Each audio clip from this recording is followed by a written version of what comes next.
And pulling into the barrel, Marc Lacomare, Filipe Toledo answering back. These two have just hit the lineup. Filipe finding a quick little cover-up. He'll come through to the inside and kick out before getting rolled on the sand. Look for those two in a split peak. Yeah, so Filipe on his backhand. Marc Lacomare now having a paddle. Drops in deep. Is he going to pull out? Nearly does. His board makes it out. He's opened up with a 6.83, though, on the board over Filipe Toledo.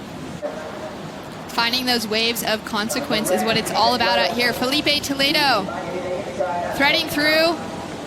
Comes unstuck at the finish, but starting to feel busy in the water. Rodriguez dropped in a 1.8 for that wave for deeming it incomplete, but had he completed that wave, we'll get back to that conversation. Filipe Toledo, just a quick in and out there.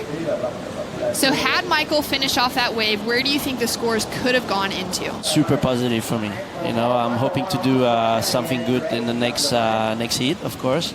I want to get typical, you know, classic barrels like it's been the last couple of weeks at Gravier. So stoked that he's making heats, and it's really good for him. He's been having a bit of trouble on the QS. Oh, here goes. So coming through on his backhand, just a quick in and out. Yeah, quick in and out, and he's amazing at La Gravier. Had some really good waves at Lenord last Friday, was it? Yeah, it got. Oh, it goes Philippe on a nice little wave, and it's gonna close out. Yeah, that's what Gravier does. It's when it doesn't let you out like this, you get a crazy vision, but then you end up with a 1 point. If that. As we have a paddle here from Marc. Drops into the barrel right in front of the hometown crowd. Cheers from Jeremy Flores. And he finishes off on the sand. Nice job. That's the way to get a backup, huh? How's the tuck under the hood there too? That was so critical. If he didn't have a sore back, he would be able to do a few full, like big airs and rotation in his waves like that, and you could.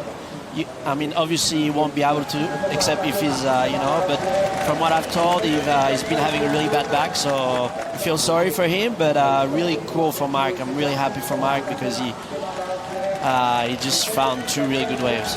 17 minutes, 25 seconds remaining. You mentioned just the injury that he's fighting through. Watch this thing. This thing looks really good. Oh, drag his arm to stay in the barrel. Sneaks out the bottom. Yeah, so see, I mean, you can never count out Philippe.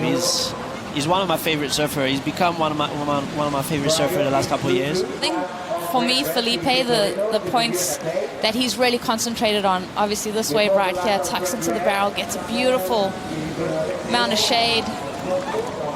But the point of difference for me, I think Felipe's rail work lately is just so impeccable. I mean, what he does out on the open face is just second to none. We always knew he had the air game, and then obviously starting to really push himself in waves of consequence. You have to be, you know, 100% every event if you want to be, if you want to beat these guys. If not, here goes Marc.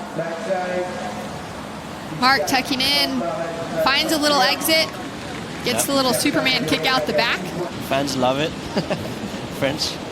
But yeah, no, it's tricky. It's really tricky to be a dad because you want to be 100%.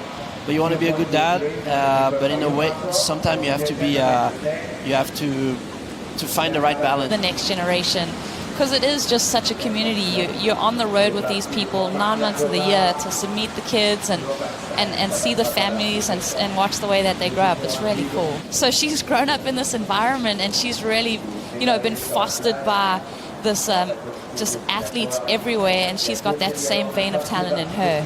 Dropping in, Filipe Toledo in the barrel, comes out super clean. Love the little claim to the fans on the shoreline. Jeremy, what are your thoughts? That's probably his best wave. 7 minutes on the clock for Marc Lacomare and Filipe Toledo. Filipe sitting down in second, that knockout position, chasing an 8.33. Rosie. Finds a lot of depth, covers a lot of distance in that tube, comes out clean, he likes it. Love that little claim too. He's starting to really look invested in this heat. Disappears there. That little claim's cool, huh? I like it. He's like, well, take that. That's one, I'll get a second one.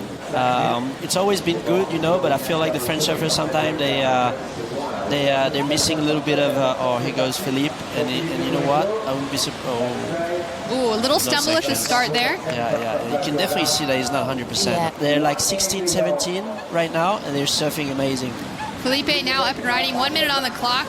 Holy shit. Channels the reverse, lands it. See what we were talking about? No, he's an animal. He's an Was animal, that the score though? Because I mean, he needs a 5.73. I honestly doubt it. Yeah. But I mean, who knows? Huh? I've always been wrong, huh? Especially with the judges. Oh. Let's see. Filipe goes to the air, lands it clean, smaller wave, needs the 5.73. Yeah, it looks like it's going to come short. Scores through a 5.07 for Filipe. You know what? Hats off to him, huh? Yeah, because you can see he's not 100% and he's fighting through pain, and that shows how much of a warrior he is. So respect to Philippe for doing what he's doing, and hopefully he'll be 100% for the next couple of events because he really deserves it. Well, thanks so much for joining us, Jeremy. It's been great to hear your thoughts on Hossegor, on France, and on family as well. No problem, guys. We look forward to Enjoy. having you back in again soon. And we'll be back with more action for the Quiksilver Pro right after this.